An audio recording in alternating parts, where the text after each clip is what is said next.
que é 1,83. Se a gente rodar novamente a aplicação rapidinho, a gente vai ter aquele resultado de 1,83. Aí aqui também com esse resultado a gente pode pegar, tá lá, 1,83. Ou a gente pode pegar esse valor ou esse, tudo depende do interesse.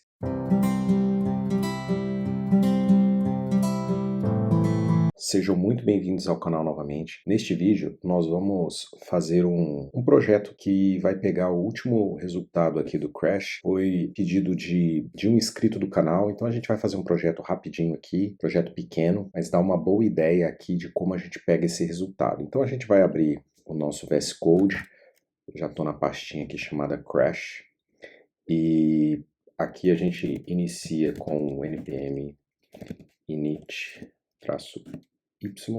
Aqui ele já começa o nosso projeto ali. Temos o npm install playwright. Nós vamos usar o Firefox, mas você pode usar o Chrome ou o WebKit, ou ainda pode instalar o playwright completo e escolher qual você quer utilizar. Aqui eu vou fazer a instalação e vou cortar a seguir. Nós vamos criar aqui primeiro um arquivo chamado navigator, que vai ser o nosso navegador. Então vai ser o navigator.js. Vou explicar já. Aqui está nosso arquivinho. Mas antes temos sempre que fazer aquela configuração básica aqui. Nós vamos incluir aqui npm, desculpa, start, pontos, node, a gente vai chamar o index, então o node index.js, que a gente ainda não criou, mas a gente já vai criar. E aqui o mais importante é que nós incluamos aqui o type, colocamos o módulo aqui. Então, recapitulando, a configuração aqui do pack.json, a gente coloca um start aqui no script, para ficar mais fácil de executar, tá? É só por isso. E o type módulo, o type a gente vai usar o módulo aqui. Eu vou criar o arquivo aqui de index.js, que é nosso arquivo principal. Eu vou explicar por que eu criei esse outro arquivo Navigator. Acho interessante a gente trabalhar de maneira mais desacoplada aqui, separando o navegador da aplicação. Então aqui a gente faz o import do Firefox. Então aqui a gente já preenche, ele já preenche automaticamente para nós. Então eu vou dar um export, uma constante chamada browser, com await aqui. A gente chama o navegador aqui, download. E aqui a gente faz o seguinte, vamos colocar aqui o headless, a gente vai deixar como false por enquanto, vou dar o barra aqui. Aqui a gente, beleza, aqui a gente já montou o browser, então aqui eu venho no nosso index. E aqui a gente já carregou aqui o browser, né?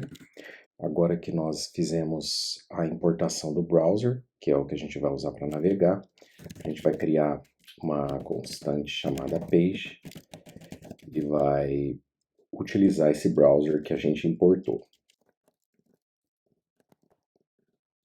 Tá, agora vem uma parte interessante aqui, que é onde a gente vai acessar a página que a gente quer. Aqui eu já vou colocar o nome completo, que é esse endereço aqui.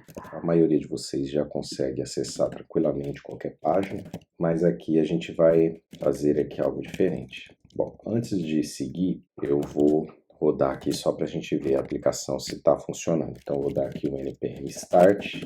Ele deu algum erro aqui, deixa eu ver qual foi o erro. É pela importação aqui, faltou utilizar o JS aqui, certo? Então aqui a gente roda novamente, aí ele vai carregar, a gente aguarda um pouquinho. Aliás, ele está em modo aqui a gente precisa mudar, né? Deixa eu salvar aqui novamente. Então percebo que são vários errinhos que vão acontecendo e a gente precisa se atentar e ajustar. Percebam que aqui ele já abriu a página que a gente queria ver. Aqui, se eu abrir o modo inspector aqui, só para poder utilizar, aqui se a gente passar o mouse exatamente aqui, perceba que ele nos traz a classe a que se refere a essa linha aqui, que é essa classe principal aqui maior, que é a recent list, que ele pega essa lista toda dos resultados, dos últimos resultados que estão disponíveis na tela, até aqui embaixo. Então ele vem daqui até aqui. Então são 1, 2, 3, 4, 5, 6, 7, 8. São 8 resultados. Então, a primeira coisa que a gente vai fazer aqui é pegar esse recent list aqui. A gente viu que ele acessou, agora a gente vai fazer outra coisa. Vamos voltar para o projeto. Então aqui a gente volta para o nosso VS Code, a gente para a aplicação, Ctrl C aqui, vou dar um clear para limpar. Beleza, então aqui, agora que a gente já está vendo que ele roda normalmente, né? O que a gente vai fazer é usar aquela recent list ali, então a gente vai usar uma variável aqui chamada, eu vou chamar de crashes, você pode dar outro nome aí, mas eu acho legal usar esse nome. Aí aqui a gente vai colocar aquela list, aqui eu vou abrir no outro navegador aqui, para mostrar melhor aqui o que a gente pode visualizar. Vamos lá. Aqui, a gente vê aqui, percebam que a gente tem como fazer uma cópia. Eu estou usando o Edge, né? Ele tem essa opção aqui, ó, copiar caminho JS. É bem bacana que você consegue te dar uma boa noção do resultado ali, ó. Percebam que ele copiou tudo, ó. Tá vendo só? Então aqui, o que a gente vai fazer? Tá vendo que tem essa game item aqui? Ele tá dentro de uma div, né? Ele é uma subclasse, vamos dizer assim, né? Ele está interno a essa classe maior aqui. Então aqui a gente vai adicionar essa game-item no nosso objetivo ali. Então aqui voltando ao nosso projeto, se a gente abrir novamente o nosso projeto, aqui a gente vai adicionar, lembre-se que tem a div e aqui a gente adiciona aquela outra classe. E com isso a gente vai alcançar todos aqueles elementos. Aí a gente pode colocar aqui um alter, testes para trazer todos os textos que estão ali. E a gente pode imprimir aqui no console, só para mostrar o que a gente conseguiu pegar com isso. Então aqui rapidamente a gente adiciona aqui.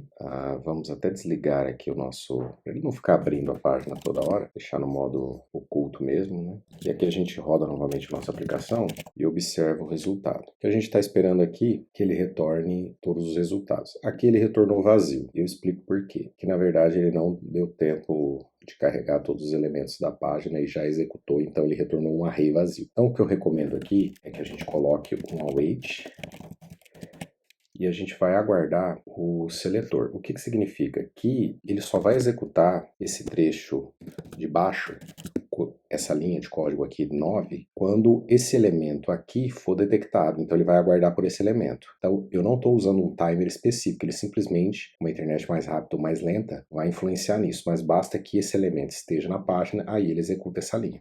Feito isso, se a gente rodar aqui a nossa aplicação, eu vou até colocar aqui aqui no final para evitar de ficar com o browser aberto, eu vou colocar um close aqui, que é importante. Então aqui eu vou rodar novamente, aqui a gente aguarda um pouquinho, se ocorrer tudo bem, olha lá, ele retornou um array com todos os resultados. Aqui o que a gente está vendo é aquele número que identifica qual é o estado, né? E o resultado efetivo aqui do crash aqui. Então, o que a gente pode fazer aqui tem várias alternativas. A gente pode imprimir todos eles separadamente, a gente vai fazer uma quebra aqui de linha só para, aliás, de array, né, fazendo um split aqui, só para poder mostrar isso aqui. Então vamos fazer o seguinte, eu vou marcar isso aqui como comentário e vou passar essa variável aqui, eu vou passar ela vou pegar o 7 porque são 8, né, ele começa a contar do zero. Então, a gente tem, como é que se diz? A gente precisa que, é um array, aliás, são os índices, né? Então aqui a gente está pegando o 7, então aqui é 0, 1, 2, 3, 4, 5, 6, 7.